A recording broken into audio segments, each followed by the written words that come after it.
Enseigne-moi à bien compter mes jours pour appliquer mon cœur à la sagesse.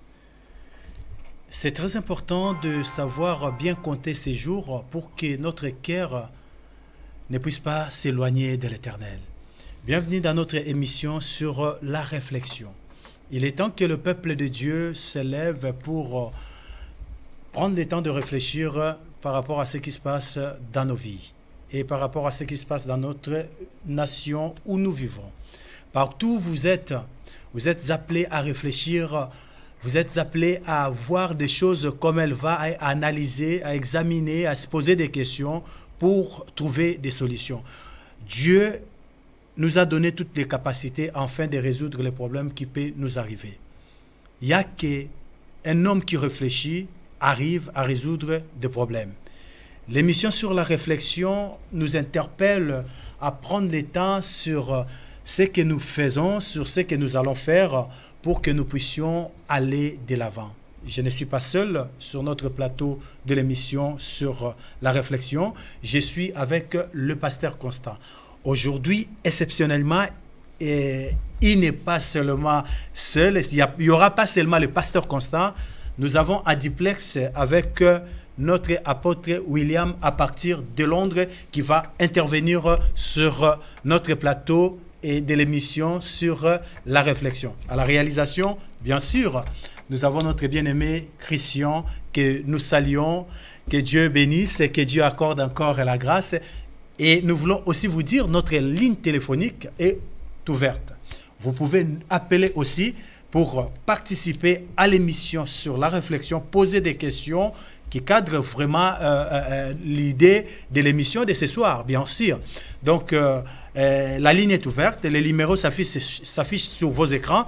Vous pouvez appeler pour participer sur l'émission de ce direct de ce soir. Je vais saluer les pasteurs Constant et les pasteurs Williams. Bonsoir, pasteur Constant. Bonsoir, homme de Dieu. Bienvenue dans l'émission de ce soir. Merci beaucoup. Bonsoir, pasteur Williams. Pasteur Williams, vous nous entendez là? Pasteur Williams?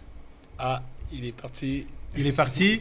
Bien sûr, il est avec nous. Il va, les réalisateurs fera tout pour récupérer la ligne des pasteurs Williams qui est en duplex avec nous sur l'émission sur la réflexion. Pasteur Constant, je vous donne la parole sur le thème que nous sommes en train de parler, qui est un thème très important. Est-ce que vous pouvez saluer les téléspectateurs et puis dire un mot? Merci d'abord à notre Dieu qui nous a fait toute sa grâce, qui nous a protégés depuis que la semaine a commencé. Il ne fallait plus, il nous a protégés depuis que nous nous sommes séparés avec vous depuis mardi passé. Et par sa grâce, par son amour, nous sommes vivants. Nous lui rendons de multiples actions de grâce. Et nous voici encore sur cette émission, sur votre chaîne EPV TV. Nous avons commencé notre thème. Nous sommes sur les grands sujets. En fait, le nom de l'émission, c'est la réflexion. Et le thème que nous avons commencé, ça fait 3 semaines, c'est pourquoi les étrangers, entre guillemets blancs, donc les étrangers pour nous qui sommes ici en Europe, les Européens, si je peux dire, ne restent-ils pas dans les églises et aussi les fêtes africaines? Voilà un peu le gros thème que nous avons commencé avec vous ensemble. Ah oui, bien sûr, ce thème qui beaucoup de gens ont suivi, ont aimé aussi. Ils ont posé des questions, ils sont contents de suivre cette émission parce que c'est une nouvelle émission qui a commencé sur cette plateau de la chaîne EPV TV. Les gens ont aimé, ils ont posé des questions, ils veulent aussi participer. Nous avons touché quelques points déjà, pasteur. Nous avons touché le premier point que nous avons touché sur les retards. C'était les retards, oui. Nous avons commencé par les retards. Nous avons un peu essayé d'en parler beaucoup plus. Nous sommes toujours en retard dans nos églises et nous avons vraiment un problème de temps, ce qui pose problème pour nos chers bien-aimés européens ou encore des étrangers, des fois, qui ne supportent pas les retards. Les retards. Okay. Donc, nous avons vraiment remarqué dans l'ensemble, dans nos églises, je dirais même maximum, nous avons vraiment du mal à gérer les temps. Donc le temps, Ouais, c'est vraiment un facteur que beaucoup de ces gens-là, ils ont du mal à rester dans nos églises. Ouais.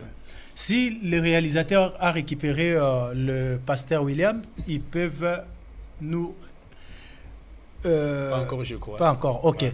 Donc, à propos des temps, nous avons conclu que c'est très important que le bien-aimé homme de Dieu, enfant de Dieu, nous sommes tous appelés à faire les efforts pour changer par rapport à ça.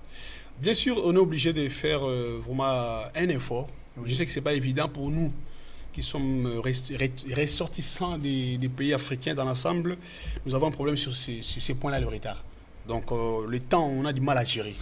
Nous allons quand même rester positifs que tous, nous allons faire des efforts pour améliorer ce point qui est très important. Bien sûr, on me le dit, il faut qu'on le fasse, on est obligé de le faire. Parce que pour gagner ces âmes-là, on en a besoin.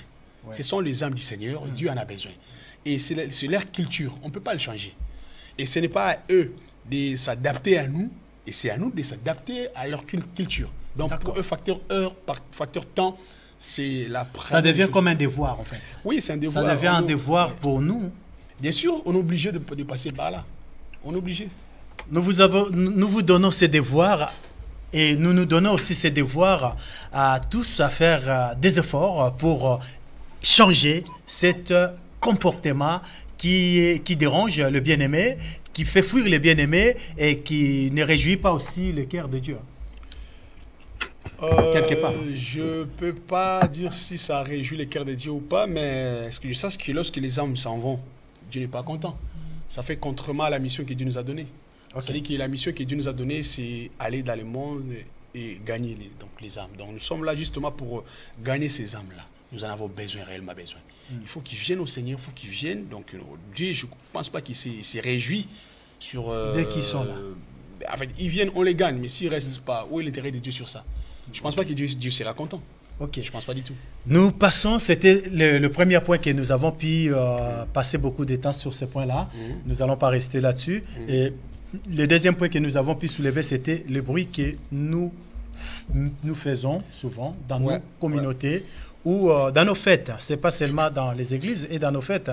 Il y a des fois, nous mettons de la musique et nous croyons que ça réjouit. Des fois, le bruit, ça peut déranger.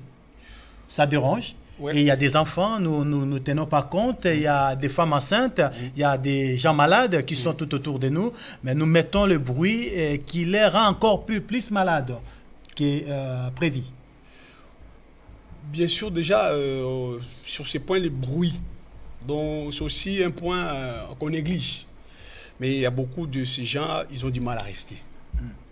Il n'y a pas forcément que, même nous-mêmes aussi, on ne se rend pas compte qu'on s'est créé des maladies dans l'église des dieux. Voyez. Donc on est obligé de voir si ces problèmes de bruit. On en a parlé largement sur ça, pour la musique que nous mettons au sein de l'église, et ceux qui chantent, le musicien, et aussi nous-mêmes, les hommes de Dieu. Quand nous prenons le micro, on se façon de prêcher aussi. Voilà, donc on crie.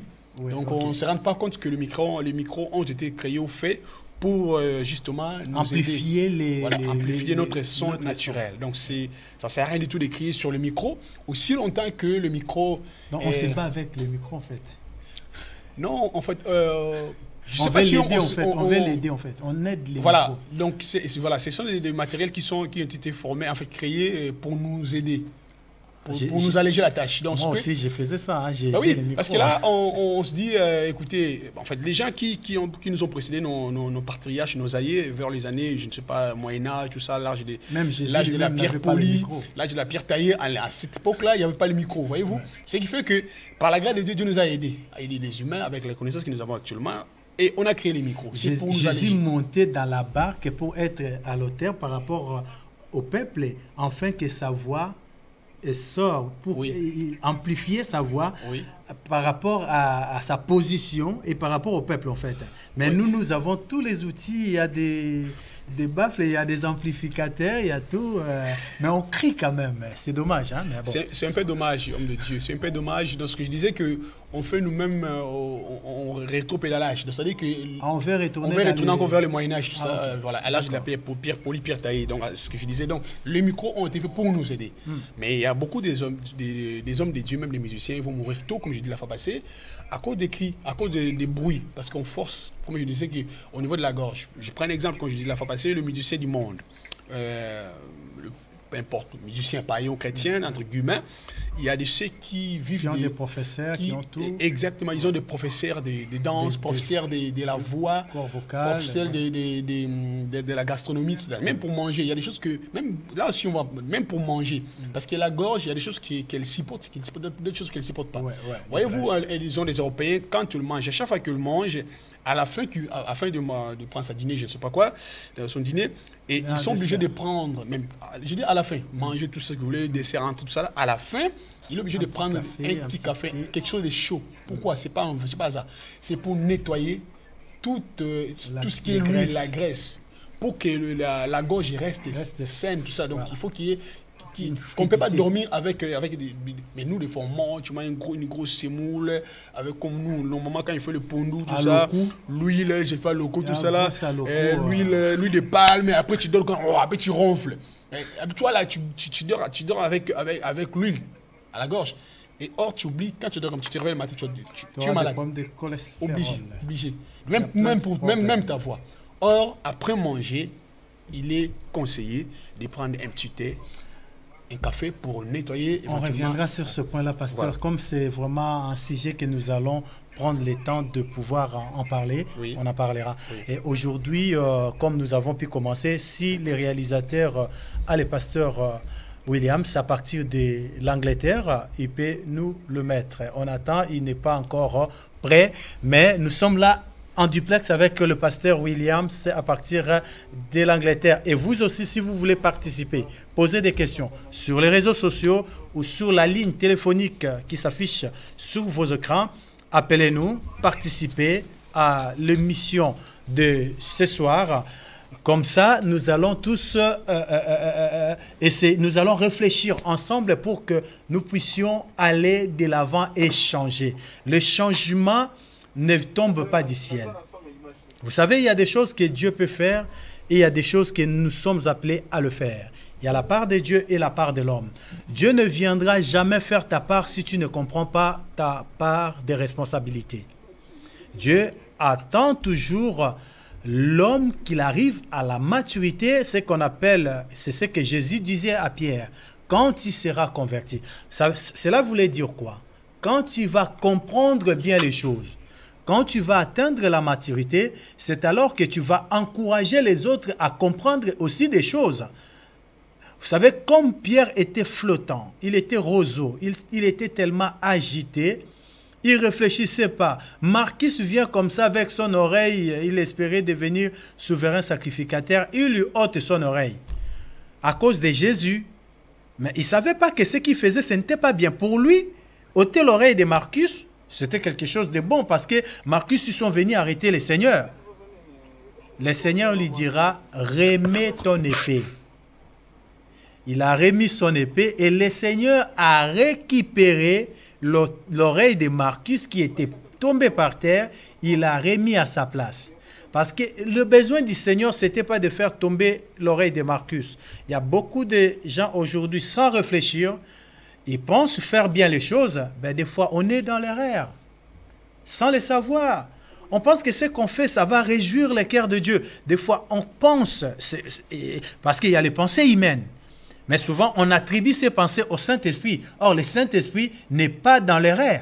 Le Saint-Esprit est la vérité. Quand on lui attribue des choses qui n'est pas les siens, donc il n'est pas du tout content, il est même étonné.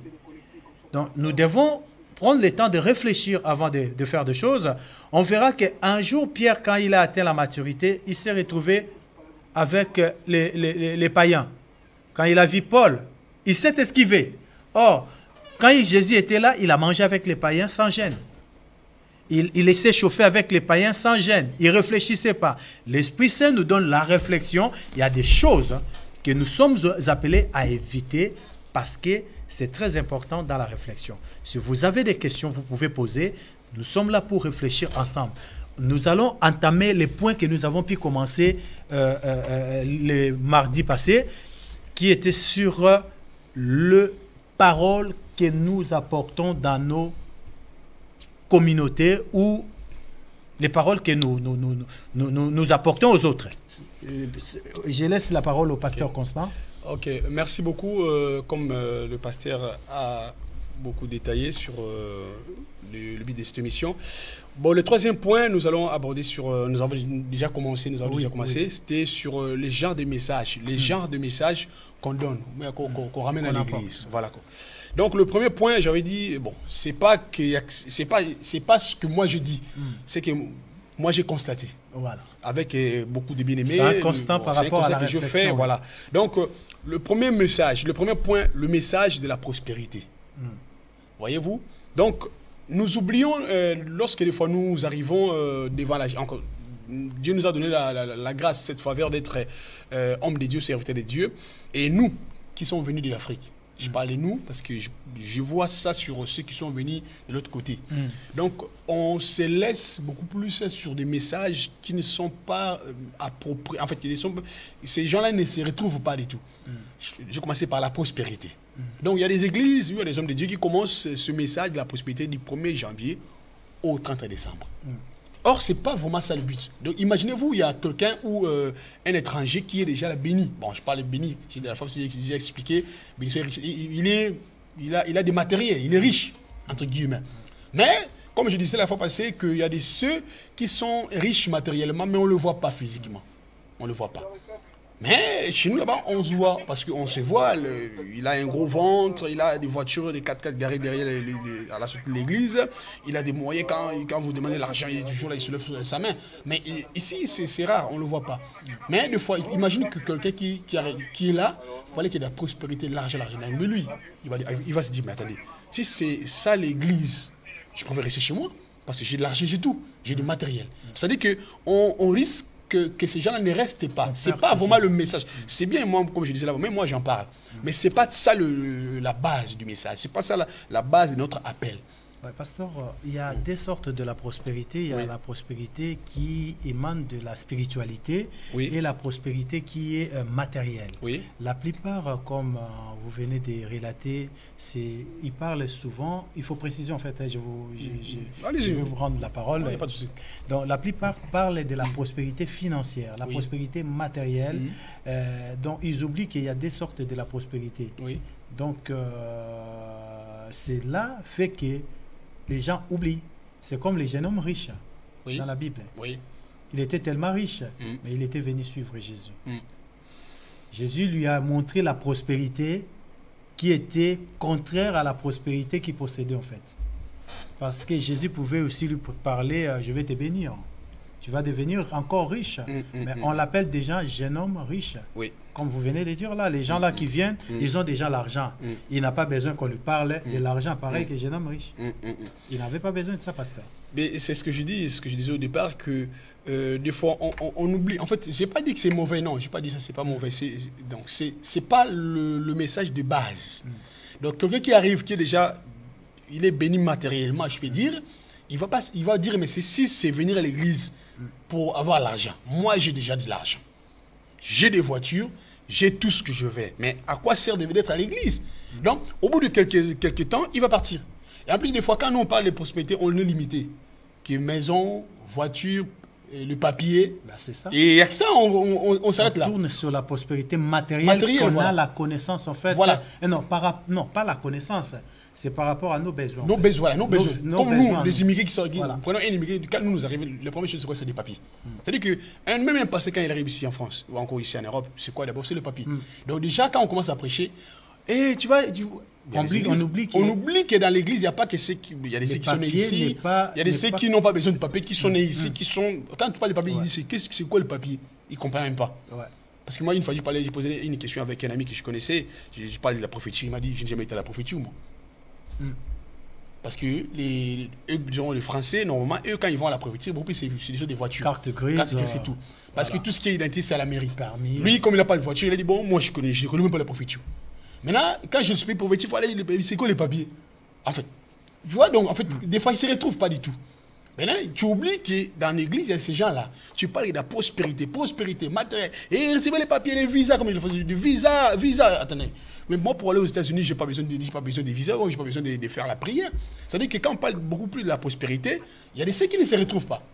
Pasteur, bienvenue, apôtre. Merci à notre réalisateur qui a récupéré l'apôtre. Apôtre, bonsoir. Bonsoir, pasteur Emmanuel, et bonsoir, pasteur Constant. Bonsoir, homme de Dieu, depuis Londres. Bienvenue dans notre émission en duplex avec vous sur la réflexion. Donc, nous sommes sur le sujet que vous avez bien suivi, que le pasteur Constant est en train de relater sur le message qu'on apporte dans nos communautés. Souvent, on parle que de la prospérité. Qu'est-ce que vous pensez par rapport à ces points-là que le pasteur Constant a commencé à relater? Non, je bénis le Seigneur pour cette grâce, cette faveur qu'il m'accorde ce soir de pouvoir apporter ma petite pierre.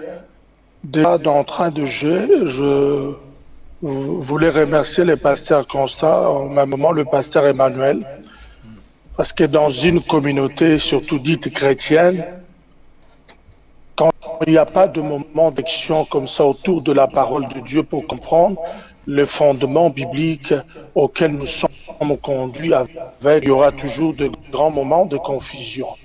Et moi, je pense que c'est poussé par le Saint-Esprit que nous puissions avoir des moments comme ça, et en fait, que nous devons conduire conformément à la parole de Dieu.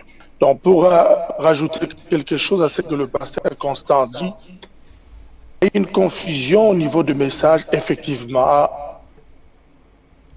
Quand nous lisons les Écritures, nous voyons que le message de Dieu n'est pas basé sur le matériel. Il s'est fait que l'évolution de choses à faire, il y a un mélange qui est rentré dans l'Église où nous prenons l'âge du dehors et venons le prêcher à l'Église comme le pasteur a dit, le papier, le mariage, les enfants.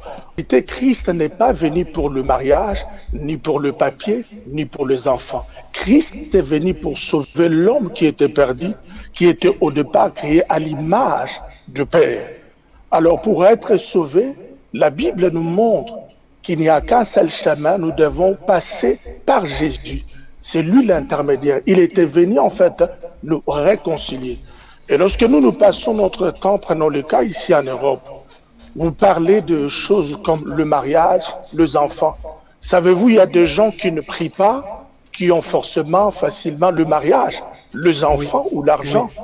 Mais nous devons plutôt baser nos enseignements sur l'apôtre, le prophète, à montrer à l'homme qui était perdu de revenir auprès de Dieu au moyen de la repentance en acceptant Christ pour être sauvé. Alors, si nous attachons des gens au matériel, nous sommes complètement dans la déviation. Parce que Christ est en train de dire à ses disciples, souvenez-vous de l'histoire de l'homme riche sur terre et du pauvre Lazare. L'homme riche avait tout sur terre, c'est que nous avons commencé à de nos jours la bénédiction. Il avait tout ce qu'il pouvait avoir. Mais Lazare était pauvre. Mais ça nous montre qu'il avait Dieu dans sa vie. Et le jour passé, l'homme riche est mort. Lazare également est mort. Mais il se retrouve de l'autre côté au paradis. L'homme riche était en enfer et Lazare était auprès du Seigneur. Alors le message que nous devons apprendre de leur montrer uniquement la personne qui sauve, Jésus.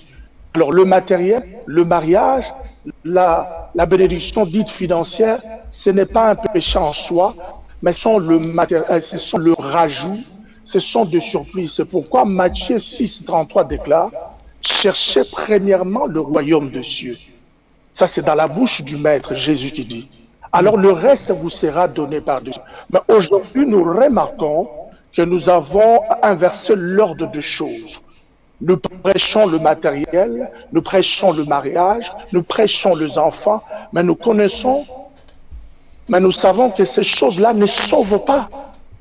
Alors voilà pourquoi quand un blanc, un français blanc ou un anglais blanc qui vient dans votre église, passez votre temps à lui prêcher sur le mariage qui peut avoir avec un claquement de doigts sans prier. c'est une peine perdue. Nous devons prêcher, toucher aux âmes de Dieu pour que ces âmes-là soient sauvées et ramenées vers Dieu. Apôtre, voilà un peu ce que je pouvais rajouter. Apôtre, c'est vraiment quelque chose de merveilleux que vous parlez là. Qu'est-ce qui fait, là, l'Église est en danger là, en parlant comme ça, hein, par rapport à ce qui se passe. On a changé les messages. Le message de base, c'est la repentance, c'est le salut des âmes et le royaume. Et les hommes et les femmes de Dieu, ils ont changé les messages, ils ont basé leur message sur le matériel. Est-ce qu'ils ramènent l'Église contre le mur? Tout à fait, Pasteur Emmanuel. Le problème, c'est que vous et moi, nous savons que nous sommes en train de vivre par rapport au signe qui apparaît, qui nous entoure à la lumière de la parole. Et qu'est-ce qu'elle a? Malheureusement, la Bible est en train de nous montrer, noir sur blanc, qu'au temps de la fin, les gens deviendront égoïstes, fanfarons, aimant beaucoup plus le matériel que Dieu lui-même. Et ce virus-là a atteint les hommes de Dieu que nous sommes. C'est par rapport au manque de l'amour et de la discipline personnelle auquel nous étions attachés à la personne de Jésus avant. C'est fait que nous sommes infiltrés. Nous avons, certains par nous-mêmes, fait le choix de prêcher. Et ce que moi j'appelle des slogans évangéliques pour faire plaire aux gens ce qu'ils veulent réellement entendre. Okay. Et en mot. Ah oui. Hein. Ok. Non, parce que vous voyez ce que le pasteur a dit, vraiment c'est... Oui, continuez, pasteur. C'est très important. Donc là encore, il a encore enfoncé les clous pour dire que c'est pas vraiment ça que Dieu nous a appelés. En fait, c'est vrai, on peut le faire, mais si on reste que sur ça, il y a des gens qui sont, je disais à la base, qui sont déjà ces moyens-là, ils sont là, ils ne savent pas pourquoi je suis là. Est-ce qu'il a parlé d'une chose qui est très importante, pasteur, que comme nous sommes en train de réfléchir ensemble, vous aussi, vous pouvez appeler pour participer à cette émission. La ligne est ouverte, vous pouvez nous écrire aussi. Comme l'apôtre a parlé tout à l'heure, il a dit quelque chose de très important, que nous sommes arrivés au temps de l'apostasie. Oui. Est-ce que l'apostasie, c'est quelque chose de guérissable ou pas? Parce que si l'apostasie est là, il y a aussi des Élis au milieu de l'apostasie. Il y a aussi des Élis. Est-ce que les Élis peuvent être atteints par l'apostasie ou pas? Apôtre, vous pouvez répondre aussi. Hein. C'est la question que je pose parce que vous avez soulevé un point très important. Le message qui est en train de prêcher, c'est le message qui rentre dans l'apostasie. Maintenant, est-ce que les Élis peuvent être atteints par l'apostasie ou ils peuvent échapper dans cette comment s'appelle, dans cette fléau? Parce qu'il est là, il va être là. Mais est-ce que les Élis peuvent s'échapper ou pas? Si je peux dire que je peux dire oui ou non. C'est pour même Christ lui-même il a dit. Est-ce que dans ce temps-là il y aura encore de la foi? Jésus se pose la question. Donc dans ces derniers temps, est-ce qu'il y aura encore de la foi? C'est-à-dire que tout ce que nous avons aujourd'hui, même si nous voyons des hommes que Dieu a appelés, il y a des ceux qui tombent sur ce piège-là, des matériels. Il y a même des hommes de Dieu mais ils commencent à aller toucher des fétiches pour des matériels. Vous voyez, à la base, ce n'est pas des élites de Dieu. Dieu a appelé, Dieu a établi. Mais vu que l'autre pasteur réussit facilement, et lui, il n'a pas de voiture, il n'a rien du tout, il y a des personnages que j'en connais aussi pas mal. Ils ont commencé, ils sont tentés même pour aller toucher même des fétiches, imaginez-vous, pour des gris-gris, pour être bénis matériellement. Mais là, ils peuvent tomber. Là, on rentre dans le fléau que les Européens appellent les sectes. Mais c'est ce que je dis, non, par rapport à ta question, donc ils peuvent tomber, oui. Ils peuvent ça tomber peut arriver, dans le secte. ça peut arriver, il y en a pas mal, actuellement, il y a pas mal, même au pays, c'est à cause des matériels. Donc on tombe, ça peut être... Mais on peut sortir quand même le peuple de Dieu. Je disais oui, on peut tomber si on se laisse tenter, on se laisse emporter par les matériels. Ça, c'est possible. Mais je dis aussi non, si on se rend compte qu'on n'est pas là que pour le matériel. Cette corps est périssable, nous allons passer. Nous sommes des pèlerins. La Bible dit à quoi sert à un homme de posséder tous les richesses de ce monde et après des personnes. C'est-à-dire qu'on peut tomber, mais si on se rend compte que le matériel, ça peut arriver et ça peut partir. C'est comme de la fumée. Vous voyez, donc on peut tomber ou non. Comme moi, le matériel, bon, je n'ai pas dit, c'est pas pour m'enorgueillir, j'en ai besoin. Bien entendu, j'en ai vraiment besoin. Mais ce n'est pas ta priorité. C'est pas ma priorité. Moi, c'est le royaume des cieux. Nous sommes des pèlerins ici-bas. Vous voyez, donc ça peut arriver ou non. Donc, pour moi, je pense que, apôtre, vous avez quelque chose à dire sur ce point, sur cette question que j'ai posée? Je dirais avec beaucoup d'humilité, comme le pasteur Constant venait de dire, pasteur Emmanuel, et la Bible nous parle dans le livre de Apocalypse 12, cieux, réjouissez-vous, mais malheur à la terre parce que le diable est descendu vers vous avec une grande colère, sachant qu'il a peu de temps. Alors vous allez comprendre que sur le plan spirituel, il y a une pression. Même quand vous regardez les réseaux sociaux, vous allez comprendre que les gens sont en train de faire des choses comme s'ils ont perdu la tête. C'est là. Mais il ne se rend pas compte, le diable en fait. est en train de... Voilà. C'est-à-dire que le diable, pasteur Manuel, est en train de travailler maintenant avec une vitesse supérieure. Alors, comme pasteur Constant l'a bien dit, oui et non, quand une personne se déconnecte de la personne qui l'a appelée, quand une personne commence à poser son regard ailleurs que sur la personne qui l'a appelée, l'a établie, c'est pourquoi il est en train de dire à Timothée, tu dois garder le bon dépôt par le Saint-Esprit qui habite en nous. En fin de compte, en nous, nous avons un dépôt. Le dépôt a été fait et créé par la parole on nous enseigne et la parole de la sainte doctrine que nous écoutons chaque jour et qui fait en sorte que nous garde au moyen du Saint. Lorsque nous nous déconnectons, nous voulons suivre l'influence ou le vent qui est en poupe. Comme ça, comme le pasteur l'a bien dit, Christ demande, lorsqu'il reviendra, il trouvera-t-il encore la foi? C'était ça la grande question. Exactement. Parce qu'en réalité, la foi vient de ce qu'on entend. Amen. Et ce qu'on entend vient que de la sainte doctrine. Alors nous devons faire très attention, demander toute la grâce du Seigneur de pouvoir être à tout moment, à chaque instant, connectés avec la source pour que nous puissions nous protéger avec l'apostasie qui est, en simple définition, l'abandon de la foi. Apôtre, vous avez dit la foi vient de ce qu'on attend. La parole, parce que là, je joue le rôle de ce peuple qui peut poser aussi ce genre de questions. La foi vient de ce qu'on attend. Il peut penser aussi que le message de la prospérité, ça peut donner aussi la foi. Et il peut penser comme ça. Mais expliquez, est-ce que c'est ça vraiment ce qui est la base ou pas, apôtre? Non, non, papa, ce n'est pas ce qui est la base, mais je réponds par rapport à votre question. Il y a une personne qui est en train de donner ce genre de message. Le réalisateur peut arranger les sons. Allez-y, J'étais en train de dire, ok. j'étais en train de dire que, comme vous avez dit, pasteur Emmanuel, que quand une personne est en train d'écouter régulièrement le message, comme nous l'avons défendu à notre manière, de la prospérité liée de la prospérité selon la Dieu, par le matériel. Et il va continuer à croire, finir un jour à croire à ces messages. Si vous avez des enfants à la maison, vous vous réveillez, tu dis à toi, tu es intelligent, toi, tu seras la tête. Vouloir ou pas, papa, vous êtes en train de donner une sémence à votre enfant. Et sur le plan spirituel, il y a des données qui changent. Les choses que nous sommes en train de voir, il est contrôlé d'abord sur le plan spirituel. Et c'est qu'active le spirituel, la puissance de la proclamation de la parole. Nous devons en être sûrs que nous propageons la bonne nouvelle et c'est que nous au moyen en être du Saint-Esprit doit être la bonne source. Parce que cette source négative, vous finirez par refléter ce que vous êtes en train de proclamer.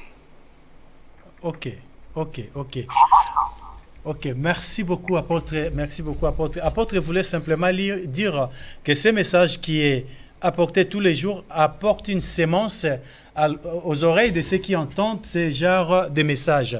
Mais sachez que ça ne doit pas être la priorité. La prospérité, c'est quelque chose qui est inné. Nous naissons avec lorsque nous recevons le Seigneur Jésus comme Seigneur et Sauveur. Il a dit, toutes ces choses vous serez données par par-dessus de tout. En fait, quand on reçoit Jésus, on est déjà béni. La Bible dit même, nous sommes bénis de toutes sortes de bénédictions spirituelles dans les lieux célestes en Jésus-Christ. Nous n'avons pas besoin de chercher la bénédiction. Elle nous accompagne. Cela ne veut pas dire que nous ne pouvons pas manquer. Il peut nous arriver de manquer, mais nous sommes des hommes et des femmes bénis.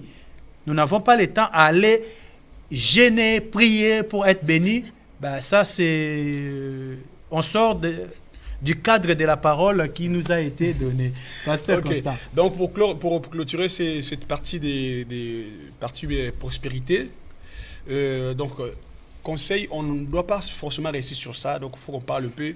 Ce qui est d'abord important, c'est le royaume des cieux. Il est écrit, cherchez premièrement le royaume des cieux et la justice de Dieu, et tous les restes vous seront donnés par des cieux. C'est-à-dire qu'il faut qu'on en parle d'abord en première position, d'abord, le royaume des cieux. Ces gens-là ne viennent pas d'abord pour le matériel, mais ils sont là d'abord pour le royaume des cieux. Il faut d'abord qu'on en parle sur le royaume des cieux. Mais ce n'est pas excluant qu'on ne parlera pas de ça, justement pour vous dire qu'il ne faut pas rester sur ça. Ça va les repousser. Deuxième point, sur le message, toujours sur le message, ben, là c'est bon pour le message. Maintenant, on passe sur le point des cérémonies et des spectacles. Dans nos églises, des fois, tout ce que nous appelons délivrance, tout ça, c'est vrai, il y a des vraies délivrances. Il y a des vraies délivrances. J'aime bien la délivrance, on le fait tous. Mais il y a certains hommes de Dieu, ça devient routine, ça devient leur mot de vie. C'est-à-dire que lui, s'il prêche, même s'il prêche sur la sanctification, il faut que les gens tombent. Même s'il prêche sur la délivrance, mon pasteur. Ça serait bien. Pour que les gens comprennent un petit peu avant que tu arrives à ça, parce que mon pasteur, excusez-moi de pouvoir te prendre comme ça, parce que c'est très important pour ce peuple. Mais la délivrance, c'est juste quoi? C'est quelqu'un qui était possédé. Posséder de quelque chose qui n'est pas naturel. Qui les dérangeait dans la vie, qui n'est pas naturel. Pas forcément déranger, qui dirigeait son corps. Ouais. Ça peut être un esprit, ça peut être des comportements aussi. C'est pas forcément les esprits mauvais. Non, non, non. Donc, il est, en fait, son corps était dirigé par d'autres fléaux, d'autres effets, d'autres choses qui n'étaient pas lui-même. Ouais. Donc, la personne qui peut être possédée par les esprits mauvais, par la culpabilité, par l'impudicité. Lorsqu'on prie sur la personne, donc les choses externes, les choses qui ne sont pas les tiennes, sortent de son corps, c'est ce qu'on appelle la délivrance. Ouais. C'est-à-dire qu'on enlève dans quelqu'un des choses que Dieu n'a pas mis dans son corps. C'est ça la délivrance. Ouais. Voilà. Donc c'est-à-dire qu'on peut arriver que quelqu'un arrive à l'église, il est possédé, c'est bien, on prie. Mais il y a des églises où le pasteur, lui, une fois j'écoutais un homme de Dieu qui me disait, moi si je prêche, s'il n'y a pas la délivrance, je ne sens pas bien. C'est-à-dire que même s'il prêche sur le royaume des cieux, il faut que les gens tombent. Même s'il prêche pour l'argent, il faut que les gens tombent. Même sinon, lui, il faut que les gens... En plus, c'est ça les mêmes personnes qui tombent tous les jours. Donc c'est-à-dire qu'à l'église, tous les jours, moi j'appelle ça des spectacles. Et ce sont toujours les mêmes personnes qui tombent. Et beaucoup plus, c'est nos femmes et des sœurs. Ils aiment tomber. C'est-à-dire qu'un blanc arrive comme ça, il n'y a que la même personne qui était tombée hier, aujourd'hui, éternellement. Et le blanc, des fois, il dit, attendez, en plus, lui, il ne réfléchit pas comme nous. Hein. Quand on tombe, lui, il pense déjà à d'autres choses. Santé, est-ce qu'il a pas mal à la tête, il faut qu'il aille voir le médecin. Vous voyez tout ça, lui, il calcule. Dans ça, on ne s'en rend pas compte des fois. On laisse ramener la personne, allez, fire, reçois, il tombe. Et lui, il a dit, peut-être il y a son nom qui est déjà mort comme ça. Une fois, il est tombé, la tête cassée, tout ça. Lui, il pense à ça. C'est-à-dire que tout ça, là, moi, j'appelle ça ce sont des spectacles. Donc, dans nos églises, ça devient des lieux de spectacles. Il y a des pasteurs, quand ils prêchent, il faut que les gens tombent. Donc, voilà. Donc, ça aussi, il faut qu'on revende un peu ces spectacles dans nos églises-là. Ouais.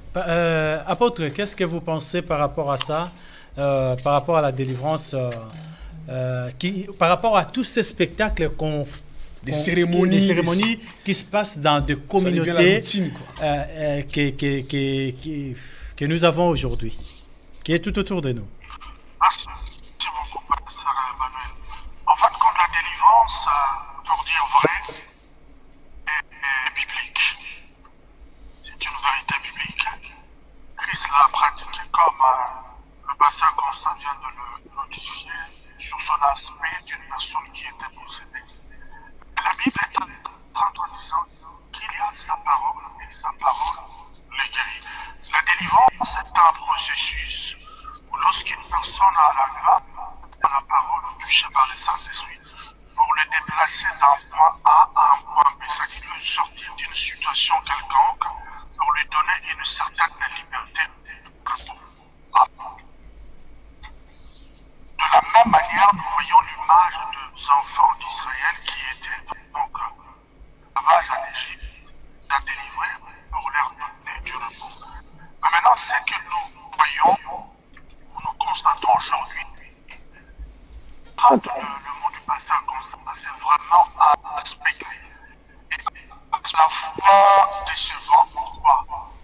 La majorité des cas, c'est nos sœurs, c'est nos mères, c'est nos tantes.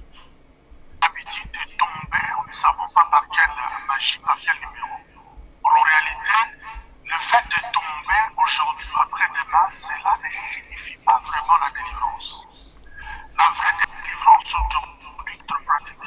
Je reviendrai au premier point d'aujourd'hui, c'est l'enseignement assis sur le fondement des apôtres et des prophètes qui va en fait délivrer notre état d'esprit, que nous puissions renouveler notre intelligence. Ce n'est pas la délivrance de chasser cette maladie, parce qu'il y a des gens qui ne sont pas enseignés. Là, vous avez la grâce de prier pour une personne qui ne demande pas. Mais comme la personne n'est pas enseignée, la personne n'a pas la parole, la situation de celui-ci deviendra plus pire. Parce qu'elle deviendra une maison balayée, propre, sans production. La seule chose là, la seule chose qui nous protège, nous sommes lions de tout chrétien, c'est la parole véritable qui est en nous, pas du bon moins dans tes suites. Alors, laisse faire ton gauche à droite, sur le plan légal, en général, pour ces patients, peuvent faire porter plainte. Pas comme ça. Parce qu'il faut normalement, sans pour autant être filmé, livrer des gens que nous vivons dans une communauté où on donne de non-gens. On va voir la serre tomber de 3 fois, on va la taxer de la sorcière, et à cause du manque de sagesse de pratique, le cas et l'église spirituelle à l'église. Ok. Merci beaucoup, apôtre. Apôtre, il y avait un problème de son au niveau de plateau. Ne nous tenez pas rigueur, chers téléspectateurs, ça serait arrangé prochainement. L'apôtre voulait simplement dire que la délivrance, c'est un processus, c'est quelque chose de vrai, c'est quelque chose de biblique, que nous croyons à ça et que cela s'est fait dans le vie du peuple de Dieu. Mais ça ne doit pas être le spectacle. La délivrance se fait au moyen de la parole. C'est ce que l'apôtre voulait dire. Parce que la Bible dit, vous connaîtrez la vérité et la vérité vous affranchira. Quelque chose qui peut te rendre libre, mon frère, ma soeur, ce n'est pas le spectacle de tomber et de s'élever. C'est la connaissance de la vérité. C'est la parole qui rentre à toi et il ramène la délivrance. Ce n'est que la parole de Dieu qui ramène la délivrance. Si elle trouve la place dans ton cœur, c'est elle qui délivre. Par la parole que le Fils de l'homme a rendu beaucoup de gens dans sa génération libre. Jésus-Christ, il a libéré des captifs. Pourquoi? Parce qu'il voulait d'abord que la parole trouve la place dans le cœur de ses interlocuteurs, de ses auditeurs, pardon. Tout ce qui écoutait Jésus, Jésus demandait, que veux-tu que je fasse pour toi? Ça veut dire que tu as écouté, tu as accepté la parole et la parole fait son travail de te libérer. Amen. Mais ce n'est pas le spectacle en fait. Ce n'est pas le spectacle. Ce qui se passe, nous éloignons les gens que Dieu veut sauver, qui viennent dans nos églises. Pourquoi? Parce que souvent ils pensent que c'est la crise convulsive. Ils pensent que c'est la crise épileptique. Ils pensent que les gens font des malaises. Ils pensent, ils réfléchissent. Ce sont des gens qui réfléchissent aussi. Et ils ont vécu aussi des choses dans le passé. Ils ont vécu des événements. Il ne faut pas oublier que nous vivons dans des pays où ils ont l'histoire. Hein? Ils ont l'histoire, ça date. Hein? Nous venons juste dans ces pays, mais ils ont quand même leur histoire. Il faut aller dans des archives pour savoir ce qui est passé, ce qu'ils ont vécu, comment ils peuvent se méfier de certaines choses. Pasteur, tu peux nous lire la question que quelqu'un a posée là?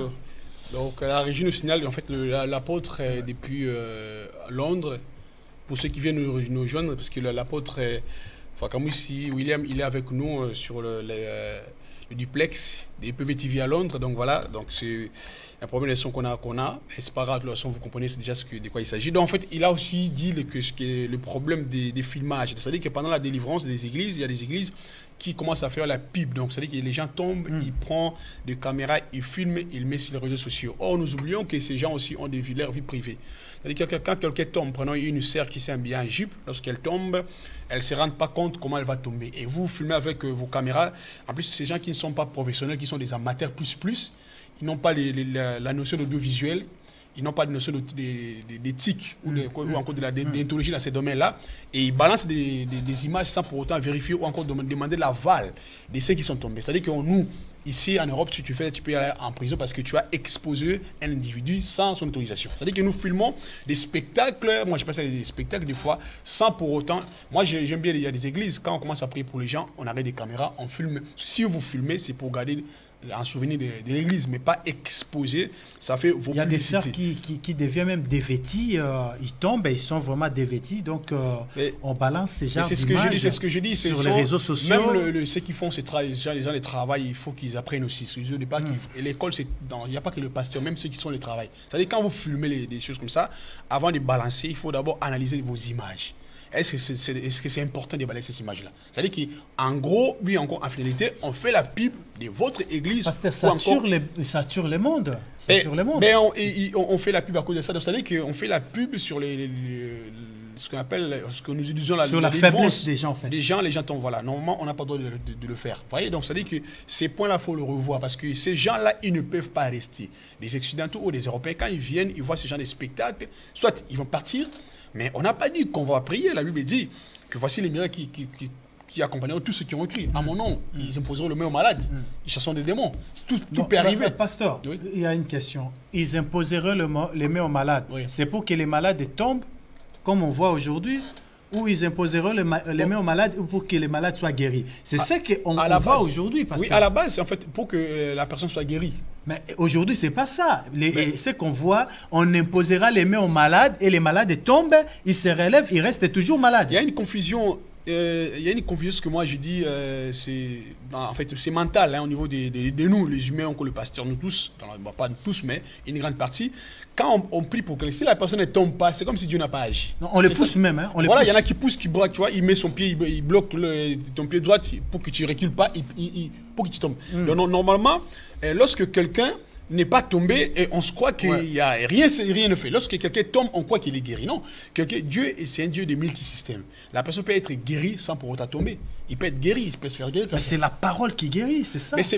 Mais nous croyons que quand la personne tombe, équivalent, il est guéri. S'il ne tombe pas, c'est-à-dire que même, tu vois, il y a des patients qui transpirent. En fait, les pasteurs pensent que si la personne n'a pas tombé dans son église, c'est que ces jours-là, le Saint-Esprit était absent. Absent n'a pas agi. On se trompe. On se trompe. Le Saint-Esprit n'est pas dans tous ces spectacles. Le Saint-Esprit, d'abord, c'est qui? C'est une personnalité divine. Un être extraordinaire, un don parfait, quelqu'un que Dieu nous a donné, qui vit en nous, qui marche avec nous, qui nous respecte, et nous sommes appelés aussi quelque part à le respecter. Amen. Si nous faisons tant de spectacles sans respecter le Saint-Esprit, ce n'est pas bon. Voilà, donc les spectacles, des spectacles, comme vous voulez, on peut l'appeler, les cérémonies dans les églises. En fait, les compos, c'est des cérémonies dans l'ensemble. Si ça vient de dire gloire à Dieu, mais si ça vient de nous-mêmes, il faut arrêter parce que y a d'autres personnes qui ne supportent pas ça. Ils ne peuvent pas rester voir vos cérémonies devant et ils vont partir. Et d'autres points encore, parce qu'il ne nous reste pas grand temps, il ne reste pas beaucoup de temps. Et il y a aussi le point des appels de fonds.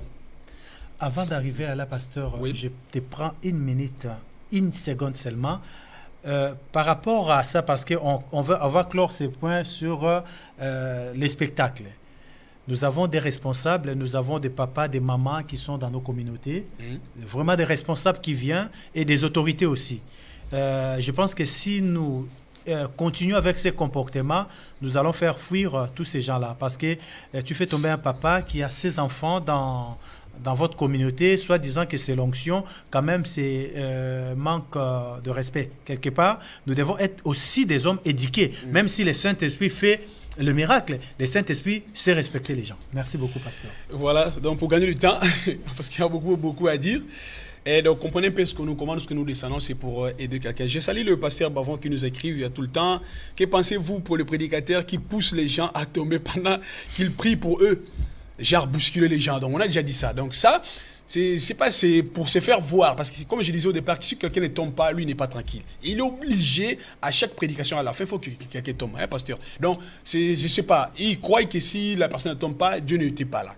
Or, Dieu, c'est un Dieu des multisystèmes. Il peut opérer par multifacettes. Il est Dieu. Donc, le problème est que toi, impose ou prie pour la personne. Qu'il tombe ou pas, ce n'est pas ton problème. Ce n'est pas toi qui guéris, c'est Dieu qui guérit. C'est-à-dire que tu imposes le main, même s'il ne tombe pas, il peut être guéri. Donc voilà, merci beaucoup pour l'homme de Dieu.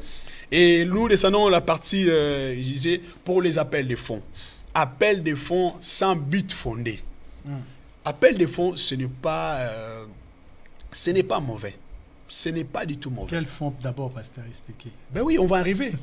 Appel de fonds à l'église, ce n'est pas mauvais. Mais je disais, appel sans but fondé. Écoutez, j'ai été dans beaucoup de séminaires. Ce que j'ai remarqué, dans quasiment tous les séminaires que moi j'ai, je ne sais pas si j'ai la chance ou pas. Pasteur. Comme on dit, il y a la chance. Si, je ne vais pas arriver par rapport. À chaque fois, il y a un séminaire, à la fin de la séminaire, il faut qu'on fasse quoi? Appel des fonds. Je voulais que vous expliquiez aux personnes qui ne comprennent pas l'appel des fonds, qui comprennent que c'est quoi la demande. Hein? Ils comprennent de toute façon, c'est des chrétiens. Il y a des gens qui nous suivent, ils ne comprennent pas l'appel des fonds. C'est-à-dire qu'à l'église, à un moment donné, après la prédication, ou peu importe ce qu'on fait, il y a des fois, il n'y a même pas de prédication. Après, quelqu'un se lève, ça dépend, ça peut être l'homme de Dieu ou encore un responsable d'église, il demande l'argent à l'église. Voilà, ça, c'est l'appel des fonds qu'on fait. Voilà. Il parle de l'argent. Donc, ça veut dire qu'il demande de l'argent pour un but. Moi, je disais maintenant, il y a des demandes comme ça sans but fondé. Okay. Voilà. Donc, là, il y a deux volets aussi. Il y a aussi des appels qui sont fondés parce que qui ont de la place. Prenons, nous, dans l'ensemble de nos églises en Occident, ou encore ceux qui sont en dehors de nos pays d'origine. Ce n'est pas évident d'avoir une salle ici en France, nous. Hein. Donc, quasiment beaucoup des églises, 80% des églises, louent. C'est-à-dire que nous payons les lieux de culte. Donc, ce n'est pas notre bâtiment. On peut demander l'argent. Ça, c'est possible. Mais s'il y a vraiment la demande, à savoir qu'à l'église, il y a des offrandes, il y a des dîmes, les gens doivent contribuer. Et en dehors de ça, on fait des demandes. Mais moi, je conseille, si la demande est fondée, il n'y a pas de problème. Mais moi, je ne parle pas de ça. Je ne parle qu'il y a des séquences, même s'ils parlent sur les sangs de Jésus, à la fin, il faut que les gens donnent l'argent. Ils parlent sur le Saint-Esprit, à la fin... Ils ont les dons de l'appel des fonds. Oui, j'ai entendu ça aussi. Hein. Ouais, ils ont un don. Lui, là, il a un don d'appel des fonds. Lui, s'il vient, il vous sort l'argent par plaisir comme ça. Même 10 000 euros par an. Okay. Tu vois. Donc, imagine que la personne arrive à l'église, un étranger. L'argent. En premier lieu, il peut donner. Mais des fois, on dit, bon, on va acheter des chaises. Bien qu'on va payer le loyer. Il y a même des églises, on demande pour le loyer. À la fin du mois, le loyer n'est pas payé. Ça dit qu'on demande l'argent là, à l'église, et les gens donnent l'argent. À la finalité, on est encore en retard de loyer. Ça dit que quelqu'un demande l'argent pour but sans fondé. C'est-à-dire, de telles choses aussi, il y a beaucoup des âmes. Il n'y a pas forcément des étrangers. Même nos propres fidèles commencent à se lamenter. Parce qu'ils donnent l'argent, en finalité, il n'y a rien qui s'y passe. C'est-à-dire que les appels des fonds, il faut qu'on revoie ça. Si Dieu vous met à cœur de demander l'argent, il faut que ça soit transparent. On demande ça pour tel bit. Et les gens vont donner. Donc, voyons un peu si l'apôtre est avec nous, s'il peut parler il peut intervenir sur les appels des fonds. Apôtre, sur les appels... Shalom, je ne sais pas si vous êtes en train de... On vous attend. On vous attend très bien. Ok. Voilà, j'ai l'église du Seigneur, elle n'a pas besoin de... Vous pouvez vous approcher des micros. Hein. Ça coupe encore. Ouais. C'est bon. Allez-y. Oui. Pardon, je disais comme le passage. L'évangile est gratuit. Nous avons besoin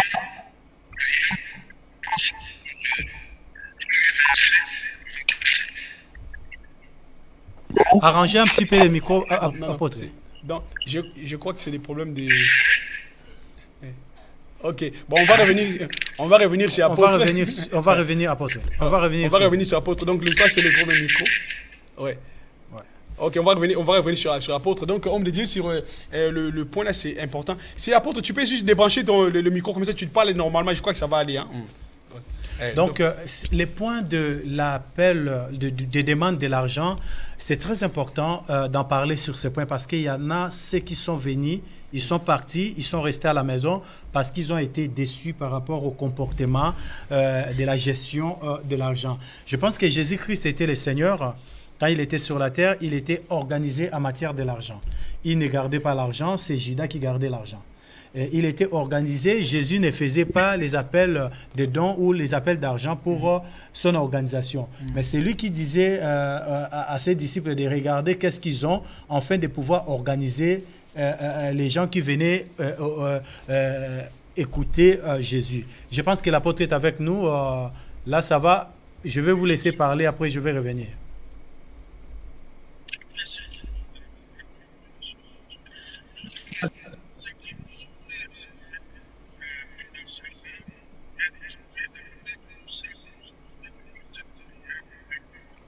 Ouais, on vous attend pas du tout. On vous attend pas du tout. On vous attend pas du tout. Il y a toujours un problème de son, donc on va revenir. On va revenir vers vous. Donc, je disais, c'est quelque chose qui se passe, mais nous pouvons organiser ça autrement.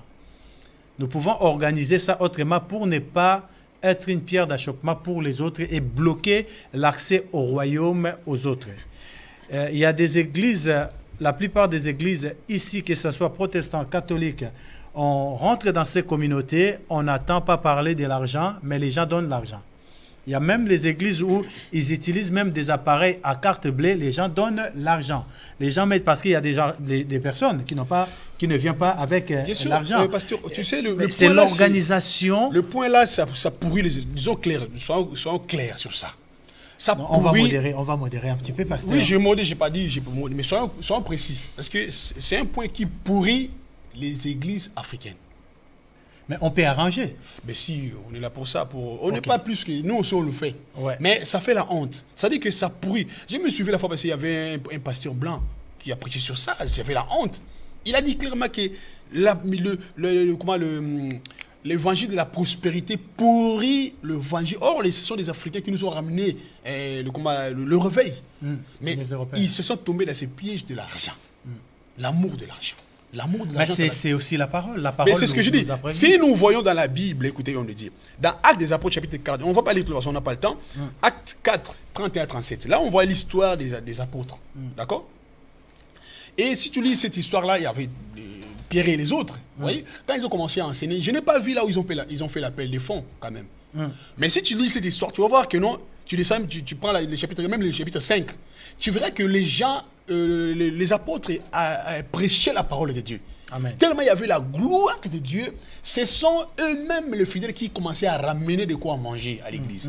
Ce sont eux-mêmes, même Ananias et Saphira, c'est pas qu'on le veut. Allez, Dieu m'a dit, dans cette salle, il y a Ananias qui a sa parcelle à vendre. C'est lui qui a un champ ici. Mais il y a l'onction financière, pasteur. Mais ce que je dis, ce n'est pas Pierre qui avait dit, Dieu me parle ici, dans cette église, il y a Ananias et Saphira, vous allez vendre votre... Non, ce n'est pas eux. Ils ont fait l'œuvre de Dieu, du coup, et ça touchait leur âme. Et avant même Ananias, il y avait des gens qui commençaient déjà à le vendre eux-mêmes. Ils ramenaient des choses. Ils voulaient même... Donc c'était volontaire. C'était volontaire parce que c'est l'Esprit de Dieu qui touchait ces gens-là à donner l'argent. Voyez-vous? Donc donner, c'est quelque chose que Dieu a mis dans le cœur de son peuple pour le faire, afin de faire avancer son œuvre. Écoutez. C'est quelque chose qui n'est pas forcé en fait. Quand ce bien, en fait, le bien là, l'Église en a besoin. Tu ne peux même pas forcer. Il y a des pasteurs, des fois, quand ils disent on a besoin de 1000 euros, ils ne crient même pas. Parce que Dieu sait que le 1000 euros là, ce n'est pas à lui d'abord. C'est pour l'œuvre de Dieu. Peut-être ça peut être pour un besoin, je ne sais pas, pour une charge, je ne sais pas quoi. Ça peut être 1000. Et Dieu sait que ces 1000 euros là, c'est vraiment l'utilité. C'est l'urgence. Et laissez-moi vous dire, Dieu va toucher le cœur de ces gens-là. Amen. Tu ne forceras pas, ça va être automatique. Donc Dieu va toucher parce que tout ce que nous ramenons, ce n'est pas nous qui ramenons, c'est Dieu qui met les offrandes dans nos mains. C'est lui tout qui ce donne que la nous ne sommes semence que des simples gérants. Voilà, il donne la semence au Seigneur, comme on dit. Donc, c'est-à-dire que nous sommes que des simples gérants. Il n'y a pas à forcer sur ces points-là. Mais moi, je parle dans le sens qu'il y a des ceux qui commencent à forcer. Forcing. Prenons si on le vite quelque part. En plus, il y a des gens, quand tu le vites, il dit, tu as combien de membres de à l'église? Au jeu qui vient, maman, non, je ne viens pas. Je n'ai pas le temps de passer avec les 20 personnes là. Mais quand tu dis, il demande, tu as combien de gens? Oh, j'ai 1000 personnes. Il y a des pasteurs même, ils ne viennent pas dans des petites églises, entre guillemets, ils vont que dans des grandes églises. Parce que là-bas, au moins, lorsqu'ils demandent, ils vont pas beaucoup. Mais toi, tu as 10 personnes. Ah non, 10 personnes, non. Moi, je ne suis pas à ce niveau-là. On me dit, moi, je ne suis pas au niveau de 10 personnes. Moi, c'est la masse. Donc pour lui, il la foule. Et après quoi? Parce qu'il voit le paquet. Il voit l'offrande finale qu'on va donner. Ou l'enveloppe qu'on va donner. Parce que pendant il passe dans une église de 5 personnes. Il calcule que 5 personnes. Oh, peut-être ils vont me donner 100 euros. Mais là-bas, 1000 personnes, ils pensent déjà au nombre des gens. Comment on peut prêcher pour aller trouver l'argent? C'est comme si c'est devenu un business. Hein. Donc, ce sont des choses vraiment à faire très attention. L'évangile est gratuit, l'évangélisation est payant, comme on dit. Mais nous ne devons pas faire de l'évangélisation payant en vendant l'évangile, en fait. Il faut faire très attention de marchander l'évangile parce que le maître de l'évangile lui-même, il est toujours là. Nous allons passer, mais lui, il restera. Et l'évangile que nous avons trouvé sur la terre restera toujours l'évangile. Ben oui, l'évangile reste l'évangile. On ne peut pas le torpiller ou encore on ne peut pas le modifier. Ça reste l'évangile. La Bible dit, tout ce qu'un homme aura semé, il émotionnera. Ok. Donc, tout ce que nous faisons, Dieu va nous bénir. Ça peut être matériel, ça peut être l'argent ou pas. Mais essayons un peu de revoir, homme de Dieu, ces problèmes des appels, des fonds. Ça nous fait des fois la honte. Ça fait la honte parce que il y a des gens qui ne supportent pas ça. Et le grand point, c'est quoi? On demande de l'argent des fois, sans but. On va revenir sur ce point. L'homme de Dieu a besoin peut-être d'acheter une, je ne sais pas quoi, son besoin, je ne sais pas où. Prenons ceux qui nous invitent, prenons ceux qui viennent de l'extérieur, ou encore nous qui sommes ici en France, quand qui viennent du pays, qui viennent d'Angola, qui viennent du Cameroun, on l'invite à l'église. Lui, il vient déjà à une veille parce que quand je serai en Europe, moi, je vais acheter une voiture. D'accord? Donc, si telle personne, vous le mettez sur la chair, il n'est pas là. Il prêche, lui, il voit l'air des offrandes, l'air des appels de fonds, parce qu'il pense à une voiture. Il ne pense pas aux brebis, il ne pense pas aux besoins de l'église. Lui, d'abord, juste pour vous cajoler, parler un peu dans le sens du poil, caresser. Qu'est-ce qui caresse alors dans le sens du poil? C'est la prophétie, hein? Ben oui, une prophétie, tu seras comme ça, Dieu m'a dit, voilà, même si la personne, même si la femme là, elle est impudique, là, il faut le caresser bien parce qu'il faut qu'il donne. Maman, Dieu m'a dit, tu seras une grande, alléluia, amen. Dieu m'a dit. Ce sont des paroles qui sont bien. Hein. En fait, ce que je dis, tu caresses déjà dans le sens du poil. Même si c'est une païenne, il faut que tu le caresses, il faut qu'il donne l'argent. C'est-à-dire que c'est ce qui est mauvais, ce sont le but. Il y a des buts qui ne sont pas fondés. Mais moi je dis clairement que l'argent à l'église, nous en avons besoin. Nous avons besoin. Même si vous ne parlez pas sur vous, homme de Dieu, si vous êtes des dieux, Dieu va vous bénir. Amen. Nous sommes arrivés à la fin, pasteur, de notre émission. Apôtre, je vous laisse dire un mot si vous m'entendez. Un dernier mot parce que nous sommes arrivés à la fin. Oui, je vous entends. Ouais, c'est bon maintenant. Au revoir. Nous allons nous retrouver les samedis. Les mardis. Là, c'est bon, je crois qu'il est temps. Vous pouvez dire un dernier mot pour saluer les téléspectateurs. C'est moi qui vous remercie, le pasteur. Oui, Dieu nous a fait grâce de pouvoir échanger, partager. Amen. Je pense que prochainement, nous aurons une bonne connexion, que nous puissions aussi échanger, nous éclairer pour nous-mêmes et éclairer le peuple de Dieu. Voilà le but. Ok, merci beaucoup, apôtre, que le Seigneur vous bénisse et qu'il bénisse toute la famille de l'Angleterre et partout. Le bien-aimé aussi, s'ils veulent participer de partout où vous êtes, nous avons ouvert notre live en direct avec les gens de l'extérieur. À vous la parole, pasteur Constant, pour conclure notre émission de ce soir. Ok, merci beaucoup. Je crois que vous avez suivi notre émission de la réflexion. Nous avons été aussi en direct avec notre bien-aimé, l'apôtre William Frakamous depuis Londres. Comme le pasteur a dit, que nous avons ouvert aussi ces moyens des duplex pour le pasteur qui veut aussi intervenir à l'EPV, mais des fois ils n'ont pas le temps. En fait, ils sont très loin. Donc les moyens là, dorénavant, donc pouvez-vous, si vous voulez participer dans une émission, appelez-nous.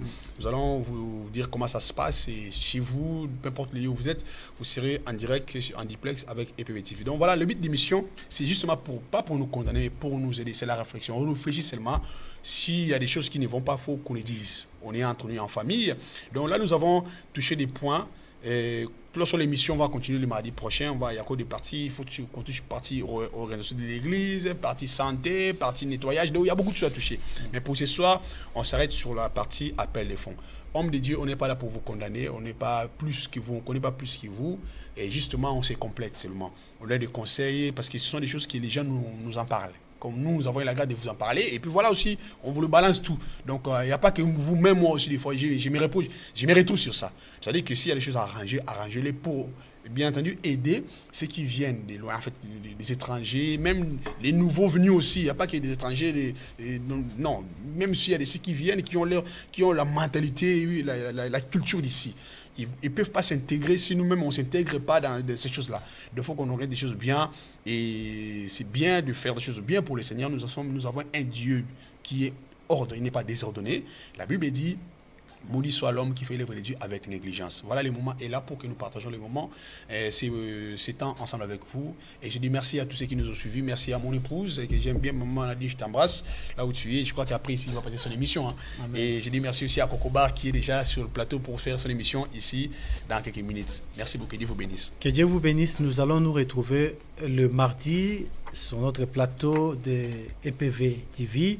Nous bénissons notre bien-aimé Christian à la réalisation et notre sœur Daniel qui est là sur le plateau avec nous. Que le Seigneur bénisse notre sœur Daniel et tout le monde qui nous ont suivis partout. Que le Seigneur vous bénisse. Restez toujours, partagez. Vous avez des idées, vous voulez participer, écrivez-nous, appelez sur le numéro qui s'affiche sur vos écrans et nous allons nous mettre en contact avec vous pour que nous puissions réfléchir ensemble.